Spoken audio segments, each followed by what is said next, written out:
Araw-araw, nagmamadali si Dario. May bitbit siyang ballpen at papel na laging nasa loob ng jacket. Sa maliit na apartment, inuuna niyang lapitan ang kalendaryo. Isinusulat niya ang isang pangalan. Isa lamang, walang paliwanag, walang palya. Walang nakakaalam kung sino ang mga ito. Basta araw-araw, may nadaragdag.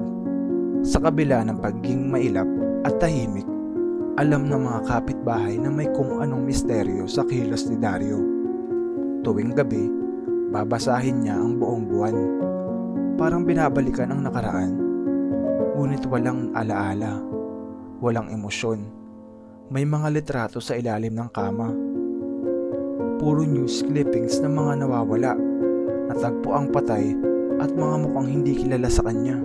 Ngunit may marka. Kapareho ng mga pangalang nasa kalendaryo.